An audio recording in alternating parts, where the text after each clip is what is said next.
As always, I do desire y'all's prayers. I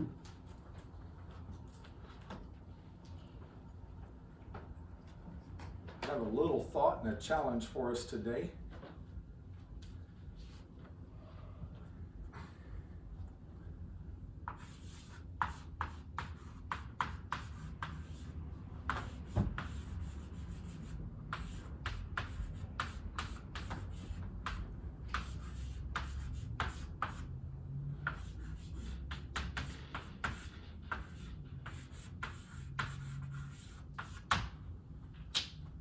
So what I wrote on the board is strive lawfully, but with love.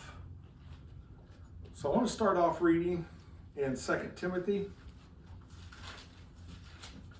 chapter 2, starting in verse 4, reading down to verse 7. It says, "No man that warreth entangleth himself with the affairs of this life, that he may please him which hath chosen him to be a soldier. And if a man also strive for masteries, yet is he not crowned except he strive lawfully. The husband that laboreth must first be partaker of the fruits. Consider what I say, and the Lord give thee understanding in all things." Now, I don't know if I've shared it with y'all. I think I may have in one message. There's a lady one time that went out. She started running marathons, and she started doing all right in some marathons. She wasn't world-class runner, but she was finishing in, say, the top 50 in the marathons. And I think it was the Boston Marathon she went to. And she ended up not only winning her race, but setting a world record. And it raised some eyebrows. Because this lady who used to finish in good position when you consider there's hundreds of people racing, suddenly not only did she win, but she set a world record. Well, as they dug into it, they found out that this lady had not been really running the entire marathon. Not just the Boston Marathon, but even the ones prior to that. She would go out, she would check out the course the race was going on, and at some point in the race, she would leave the course, and she would get on a bus or public transportation and take it to a spot close to the finish line, and she would watch people go by, and when she thought it was about where she wanted to come in at, she'd jump out and she'd finish the race. And she'd actually been doing that for quite a few races before she got found out. And so, she'd been trying to just be in the leader pack, but not, she wasn't worried about being the front runner, wasn't worried about setting world records. She wanted the prestige of having ran these races and ran them well. Needless to say, once she was found out and they went back and started checking other races, all of her awards were taken away.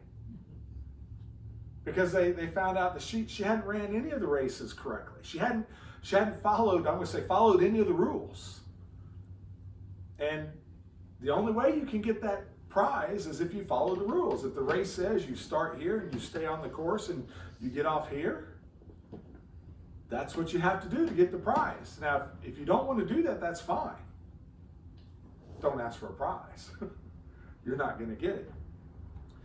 It also talked about there in verse 6, the husbandman that laboreth must be first partaker of the fruits.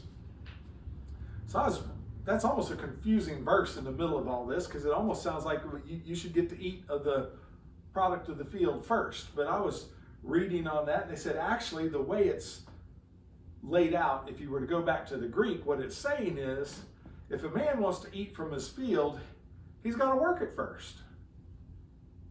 He's got to do it the right way.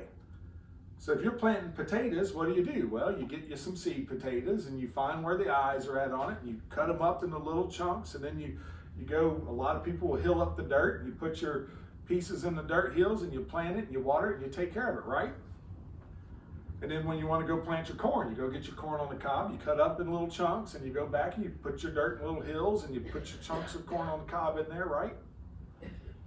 And that's why you plant corn on the cob? Well, what do you mean it works for potatoes? It'll work. You know, there's rules on, and I hate to say it, but it's almost like there's rules on if you want to grow corn, you got to plant it the way you're going to get corn. It'll cost you a lot more money for planting. It is, because all those seeds. And you know what this section of the verse is saying is that, you know, there's things we're going to want out of life, and especially spiritual goals, spiritual prizes we want. You want to get to heaven? You want that prize? There's a requirement. There's something you're going to have. There's a way that you're going to have to follow to get there. It's not going to be a just do whatever you want. It's because, I mean, that one lady thought she could get her prize by, well, I'll cut the hard part in the middle out, the several hours of running. I'll run for 5 minutes, then go ride an air-conditioned bus and get off and run for 5 minutes and get credit for I think her world record was somewhere under 2 hours or something like that. It raised eyebrows because it was such a change to the world record that they're like, wait a minute. But she hadn't ran the middle part. And verse 7 says, consider what I say, and the Lord give thee understanding in all things. We are going to have to strive to follow the right way. There's something that God has put out. There's a path. It's in our roadmap. It's in the Bible that we can follow, and we're going to need to be true to it. Let's turn over to 1 Corinthians. 1 Corinthians and go to chapter 9 and verse 24. Know ye not that they which run in a race run all, but one receiveth the prize? So run that ye may obtain. And every man that striveth for the mastery is temperate in all things. Now they do it to obtain a corruptible crown, but we an incorruptible. I therefore so run, not as uncertainly, so fight I, not as one that beateth the air. But I keep under my body and bring it into subjection, lest by any means, when I have preached to others, I myself should be a castaway. So we have to keep the goal before us. What race are you running? Now, these verses aren't meant to imply that we're all running to heaven, but only one of us is getting in. That's not what's being talked about here. What's being talked about is, if you're going to run a race, though, do you start to run the race just to come in last? Now, I will admit there's folks I've known that maybe have been out of shape or had injuries, and sometimes they'll go run a race. But you know what? They have a goal. Their goal oftentimes, I just want to finish. Because to them, that's a prize. They may be looking at, I can't even run now. So if I can get to where I can just finish, that's a win for me. And so they start mapping out, how am I going to get my health back, get my fitness back so I can run just so I can finish. You know, when you talk to a lot of those people, how many of them are satisfied though with, well, I've ran the one race and I finished, so I'm done? You read about it in the news a lot where somebody will be like, well, this person, 4 or 5 years ago was in a car accident. They couldn't even run. They decided to get healthy again, and they decided to try to run a 5K race. And they did. And then they wanted to see if they could do it faster. And they did. And then they started competing. Because guess what? In reality, none of us really want to lose the race.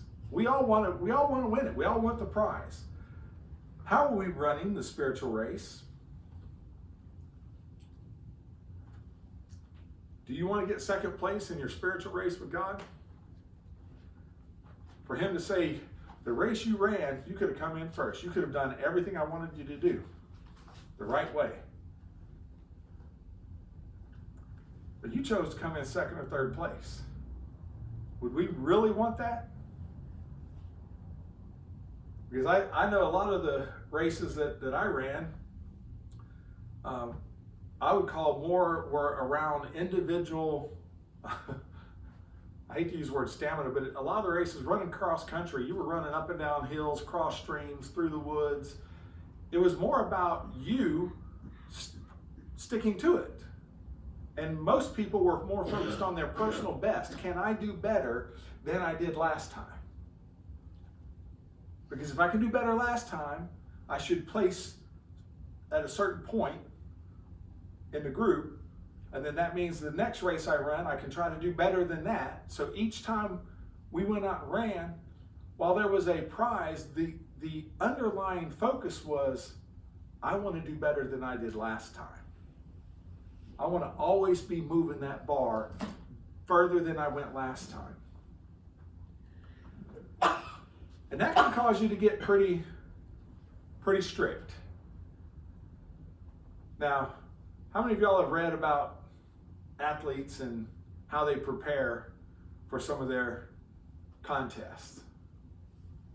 Do they just eat any old food? They go out and they say, well, I'll eat healthy on my training days, but then it's nothing but junk food the other 2 or 3 days a week. No, they tighten their diets up. They have certain sleep schedules. They try to get a certain amount of sleep, certain hours of sleep. They get up, they want to exercise certain days. There's a lot of effort they put into the way they want to live, the things they'll do, they won't do. They get very strict with that, all so they can win the prize. Now, what happens if I get too strict? What happens if I say, well, I want to run, I want to win, and so I'm going to go out and I'm going to run 20 miles every day so I can just be the best I can be? Do you think there's wisdom in that? A marathon is 26.2 miles. And the reason it made it into the history book, from what I understand, is the first person to run a marathon was actually taking news about a battle to another king, and the distance he ran was basically that 26.2 miles, and he died when he got there because he ran the whole way. And so it's kind of been one of those things, from what I understand, is can you run it without dying, I guess. I've never tried to run a marathon. It's just not been in my motivation factor. But you want to do things. You want to do it well. But if you ran 20 miles a day, every day, you're liable to find that you don't get better at running. Your joints start hurting. Your muscles get weak. You're not taking time to recover. There is a time to sometimes take it easy. So let's turn to 1 Corinthians chapter 13, just a few verses over. This should be familiar to a lot of us. Starting there in verse 1. Though I speak with the tongues of men and of angels and have not charity, I am become as sounding brass or a tinkling cymbal. And though I have the gift of prophecy and understand all mysteries and all knowledge, and though I have all faith so that I could remove mountains and have not charity, I am nothing. And though I bestow all my goods to feed the poor, and though I give my body to be burned and have not charity, it profiteth me nothing. Charity suffereth long and is kind. Charity envieth not. Charity vaunteth not itself. It is not puffed up. It does not behave itself unseemly, seeketh not her own, is not easily provoked, thinketh no evil, rejoiceth not in iniquity, but rejoiceth in the truth. Beareth all things, believeth all things, hopeth all things, endureth all things.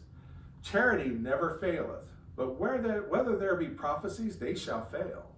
Whether there be tongues, they shall cease. Whether there be knowledge, it shall vanish away.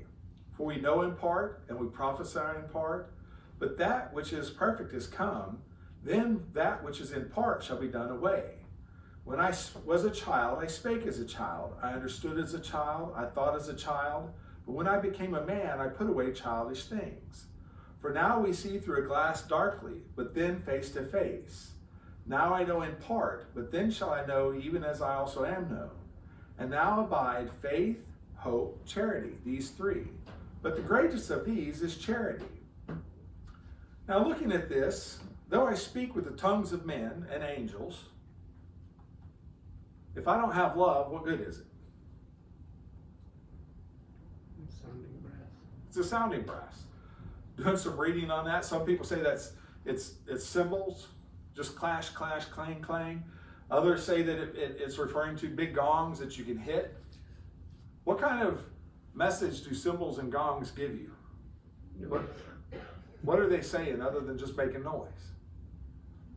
Now there was something else in one of the history books I discovered reading, that there's also in some of the theaters back in the times of the Greeks and the Romans, they had these, looked like urns from the pictures I saw, that were made of brass, and they were set up at certain spots in the theater, and they had done math and had calculations for it. I didn't do the math and calculations. I just read the highlights, if you will.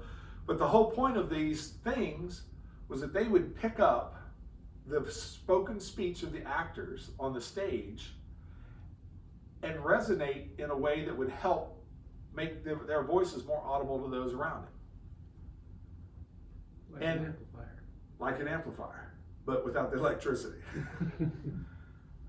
But what they pointed out is, even if that was what you were calling the sounding brass, do you know it can make nothing of itself? Without something coming into it, it makes no sound. It's just taking up space. And without that love coming into our lives, any sound we make is either, I don't know about you all, but if I had a pair of cymbals up here and I told y'all I'm going to play y'all a cymbal solo right now, how many of y'all would look forward to that with anticipation? Crash, crash, crash. Y'all be like, I hope it's a short one. Why? Because that noise would just get on everybody's nerves after a while. So is our lives if we don't have the love of God in it. We can talk about things, we can share things, but without the love in it, it can be jarring, it can be harsh, it can be cruel. It says, and even though I have the gift of prophecy and understand all mysteries and all knowledge, though I have all faith so that I could remove mountains, that sounds like a lot. But without love, I'm nothing. I might as well not exist. Goes on there talking about giving my body to be burned, even if I'm willing to die for someone and say, I'll be burnt. If I don't have love, it's nothing. I was struck by the last verse, and now abideth faith, hope, charity, these three, but the greatest of these is charity. Now faith, isn't there a verse that says without faith it is impossible to please him? Would seem pretty necessary in my book. Without faith, it's impossible to please him. Charity is greater than that. Have you ever considered that? Hope. We have faith is what? Substance of things hoped for. The evidence of things not seen. Without hope, how easy is it to have faith, which is necessary to please God? You start thinking, well, these seem important, but still, charity, the love is more important than those two. Why would it be more important? Matthew 22, 36 through 40, I'm just going to read this section of verses real quick. It says, Master, which is the great commandment in the law? Jesus said unto him, Thou shalt love the Lord thy God with all thy heart, and with all thy soul, and with all thy mind. This is the first and great commandment.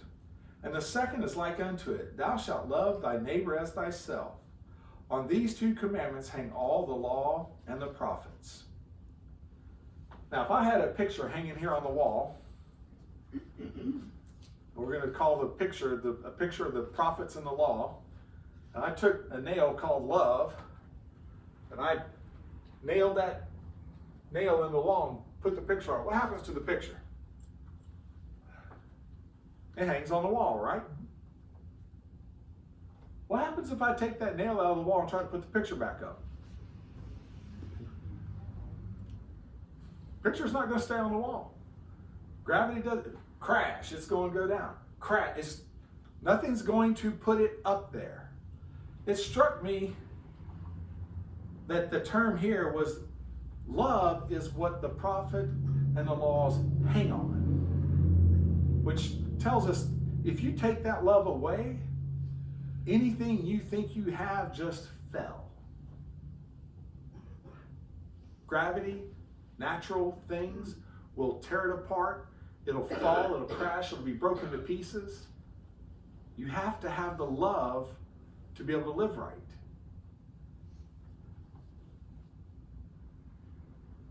What happens if you attempt to live by the rules without love? So, traffic laws.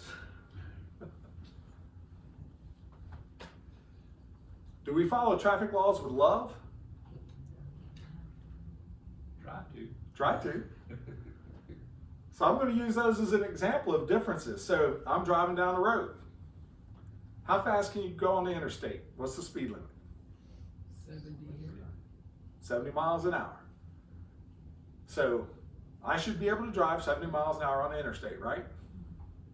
Not all the time. Not all the time. Now what makes you say that, brother? You know, Di and I were driving back from Holly Hill, South Carolina, and you know there's a few times we were driving along, 10, 15 miles an hour on the interstate? Law says reasonable and prudent. Some states do say reasonable and prudent, Yeah. but most states actually still have the speed limits. Well, But- along with the speed limit. Well, yeah, the thing I want to bring out is I could sit there and think, according to the law, I should be able to go 70 miles an hour. What's the problem with all these stupid people? Why won't they get out of my way? We all need to follow the law. They need to speed up. Get yourself riled up. Yes, get yourself real riled up. Whereas if instead, I say, wow, I wonder if something's wrong up there. I hope everybody's all right. And your thought changes. You still don't like being stuck there for maybe hours on end, but it becomes way more tolerable. And then when you get up there to where, because this is what happened, there was an accident and they had everything shut down to one lane. Now you're having to, what's that, zipper effect? Is that what they call it? How many times have y'all seen a zipper where you've got like one little gap and a big old long chunk of metal on this side that has to try to squeeze in there? When people are upset and all they're thinking about is by the law, by the rules, I should be able to drive 70, they want to try to shove 20 cars into a one-car hole. How well does that work? No. It doesn't. It slows it down even worse. Because then you get the people that, no, you can't get in here, I'm not letting you in, and they're all up trying to block, and then these people are trying to cut in, and usually you'll come to a dead halt until somebody gives way. Whereas if everybody could just think, you know what, yes, by the rules we can drive 70 miles an hour. But there's a lot more rules out there on the road, isn't there? A lot more things we have to be aware of. And the rules do say that when lanes are coming together, what are you supposed to do? Well, we're supposed to do the zipper effect. So I'm in a hurry, but guess what? There's 2 lanes, sometimes 3, coming down to 1. What do I need to do? Be patient. Be patient. Back up, let the person in. You know what I watched, and it happened, I think twice on the trip where we came down to places like that. Oftentimes you would see cars and you'd have the 2 lanes, and you'd see, I hate to say it seems like almost an either or thing, but a lot of times you'd either see people bunched together in this lane, and then these people try to go past them to cut in and get real slow. Or you would start seeing people spread out, and then you'd start seeing people in these lanes spreading out, and then they'd start merging in. And usually you didn't see the stops and the jerks and it went smooth. Both groups could claim they're following the law. I've been, you can ask Diane, I've been guilty of not driving in love, folks. Of being very, very much, the law says you need to get in behind me.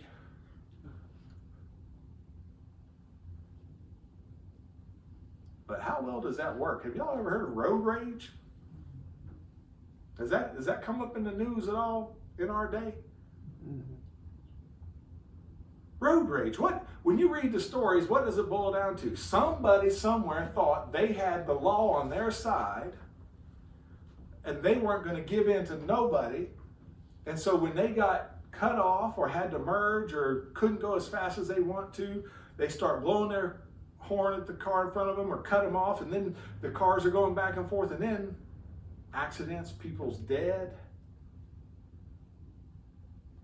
Oh, they were following the rules. They just weren't following them with love. In our spiritual walk, we can take the Christian roadmap, the Christian rules, and we can live them in a manner that is totally not right. We can say, but I'm following the book. I've got it. I can prove it to you. First chapter, I got it. Back off of me. Is that the way we're supposed to live our lives? What book, verse, and chapter says Jesus had to come die for our sins?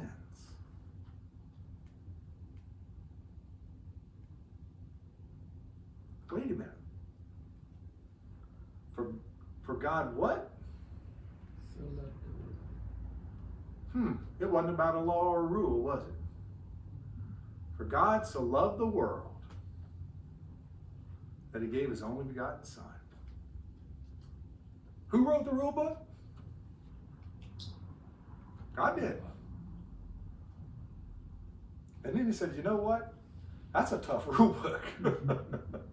And these people are going to need help. And I love them enough, I'm going to give them help. I love them enough that they're going to have to follow the rule book. He didn't make a provision that says you can't follow it. You don't have to follow it. When you get to heaven, the rule book is still going to be what judges you. The Bible says that. Jesus told people in his day, I'm not here to judge you. But at the end, my words will judge you. How you took them, what you did with them, how you followed them. My words will judge you, but I'm not here to do it. I'm here to love you. I'm here to show you how to follow the rules with love. How to follow the rules in a way so that when people look at your life, they say,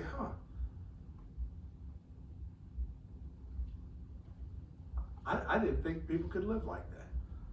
I'm not wanting to brag on myself, and hopefully it doesn't come across that way, because it actually is something that I hadn't thought about when I was a young man, especially during some of my initial time in the military. I used a lot more adjectives than I use now, if y'all know what I'm talking about. And not good ones. And Tommy, the guy that I've worked with for years, he was telling me one day, and I forget this, we've been together probably 10 years that I've been working with him. And he's like, you know what? He goes, you're the only person I know of in the whole time I've known you that's never said a curse word. And it caused me to step back and think, help me, Lord. Because I know where I came from. I know where I came from. I was not perfect, and I definitely, but the Lord's helped me. And what do you think stopped me from using that kind of language? When you see people cursing in the world today, what kind of attitude do they generally seem to have? Is it, and I'm going to use not real words here, is it blankety blank blank blank, I just love you so much? Is that what they're saying? No.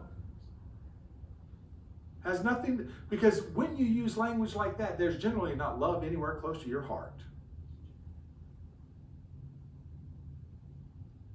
But when there's love there, what changes? For me, language changed. And it's a real love. John 14 and 15. This is Jesus speaking. If you love me, keep my commandments.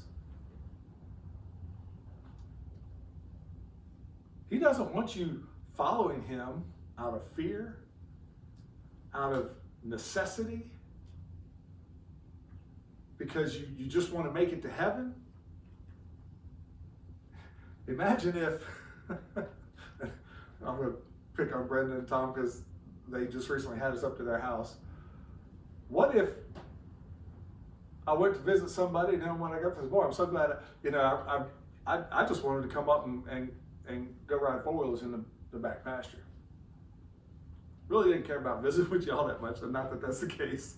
But I just wanted to get to this place because it's fun to be at. It didn't really have anything to do with the person that was inviting me there.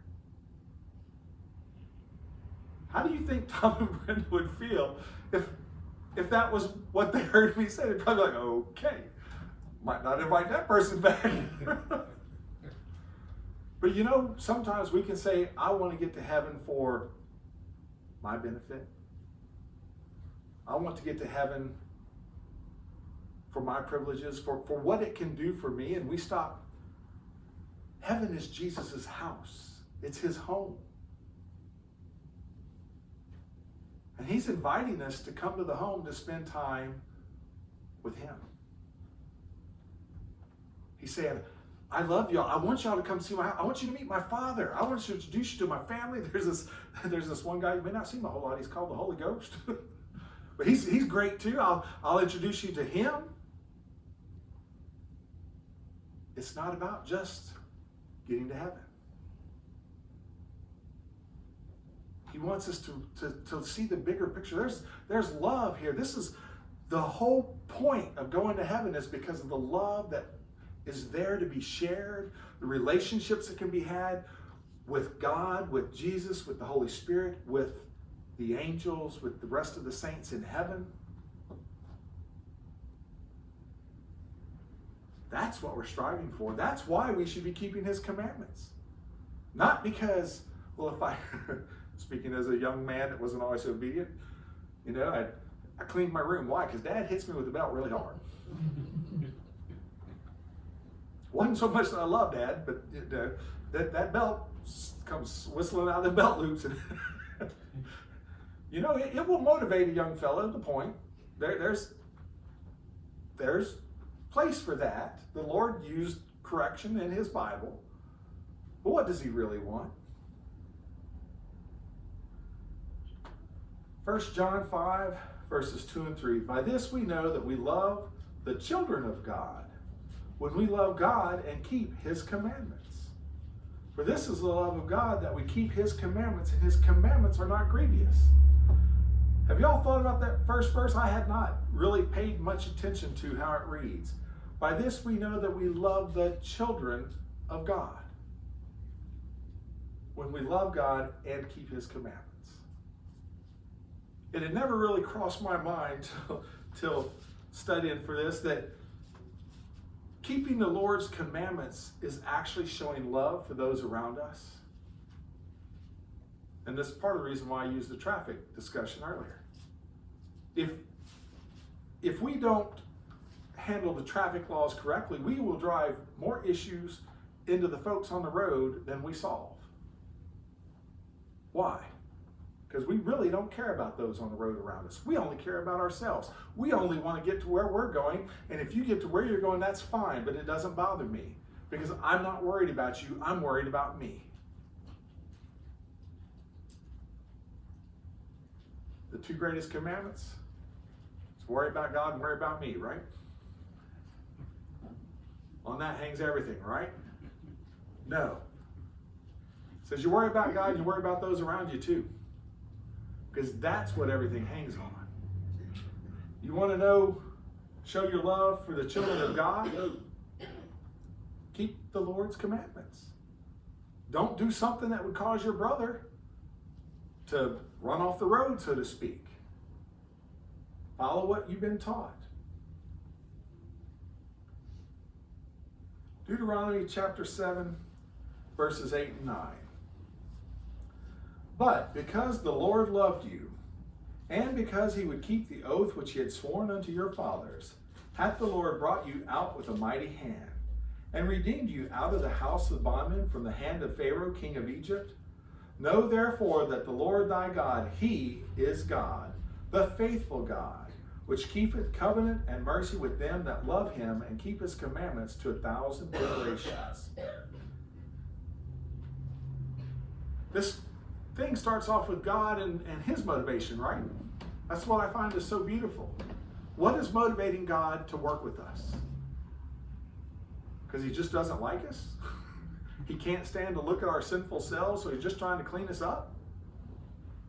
No, he loves us. He wants to clean us up because he wants to spend time with us. And Charles and I, one day, I may have shared some of this, but we had this brilliant idea. We were out in the pasture, and you have cow piles, and they get dried out, and we figured out you can throw them like Frisbees. And so we were throwing them. Well, sooner or later, I don't know which one of us discovered one first, but some of them will be crispy on the outside and moist in the middle. And when you throw that and it hits something, well, it leaves a smear. Well, of course, two little boys got this idea that we're going to have a fight, slinging these half-done cow patties at each other. We got back to the house. Mom didn't want to let us in the house for some strange reason. Can you imagine? We were not smelling the best. Well, we'd had a great time up until that moment. I think Mom had to hose us off before she'd let us in the house.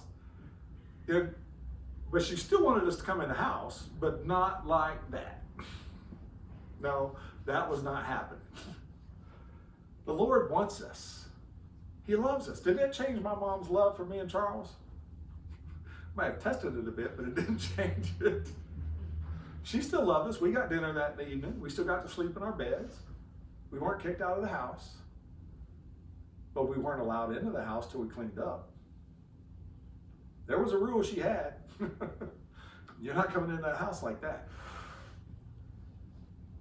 But it was, she didn't hold that rule in harshness. You know, y'all did that, well, y'all can't come in the house for the next 3 days. I want y'all to learn, no, it was like as soon as you get cleaned up, then you can come in the house. And oh, by the way, you leave the clothes out here too, because we're not going to have them sitting in the house smelling up, even though I've hosed y'all off. You just get clean out here, and once you're clean, you go put some new clothes on. 1 Samuel in chapter 15. Samuel was here, Saul had messed up. And Samuel said, hath the Lord as great delight in burnt offerings and sacrifices, as in obeying the voice of the Lord? Behold, to obey is better than sacrifice, and to hearken than the fat of rams. For rebellion is as the sin of witchcraft, and stubbornness is as iniquity and idolatry. Rebellion is like witchcraft, and stubbornness like idolatry. You know, I pondered that. It's 1 Samuel chapter 15, verse 22 and 23. Witchcraft, how did God react to witchcraft? He reacted pretty strongly to it, didn't he? Didn't tolerate it. What about idolatry? And not following his word, as if you're partaking in witchcraft and idolatry. I don't know about y'all, but reading the good book, that doesn't sound like a good place to be playing around. But we also know that he loves us. And even though we're going to be crossways sometimes with him, he's generally trying to bring us back, isn't he? I want you saved. How many people is he willing to have perish? None. Bible says so. It's not in his plan to say, the book says this, If you had a child and you gave them $1 for every day their room was clean, but they had to pay you $1 for every day the room was dirty, kind of like the old penalties in the old law. How would you feel as a parent if your child came up to you and said, here's $7? And you say, what's that for? Well, I'm not cleaning my room this week. I'm just going to pay you up front because I got things to do this week. I'm going to go play with my friends. Here's the $7. I'm off the hook. Now, was that the intent of maybe that set of rules around your room and penalties? No, that wasn't the intent. The intent was to try to say, here's a reward, and I really don't want your money back. What I want is a clean room, and if you get the clean room, then you get the reward. But sometimes we get to looking at the rules as if it's about penalty and reward, and we forget that there's a difference in why God put the rule in there. He's not looking for us to bring him our allowance back. He didn't want people to have to sacrifice. All he wanted was, if you love me, keep my commandments. From way back in the beginning. Obedience is better than sacrifice. But don't forget, when you're obeying, make sure you're doing it with love. Because we can measure to all the rules. What did Jesus say about the Pharisees? He said, what they say, do. Now, we hear a lot preached about the Pharisees, about how strict and how harsh and how down to the letter of the law. And Jesus himself said that, what they say, do. But not as they do it. How did they do it? Harshness, critical, excluding people. You can't come this way. To even be called a Pharisee, if I remember the history I've read right, you had to live to their standards for a full year without anybody finding fault before you could even claim to be a Pharisee. And if you messed up in that year, start over. But Jesus said, no, I want you to live good. I want you to live right. I want you to live with all of the proper things, but include the love. Understand why the rules exist. If you break the speed limit, you have to pay a fine, don't you? Do you think the intent of that speed limit is just to make money? Sometimes it seems like it does. In some places it may be, I will give you that. But in reality, the intent of the speed limit is for safety. It's to keep people alive. But we can look at it as the motivation changes if we don't look at it the right way. Y'all pray for me.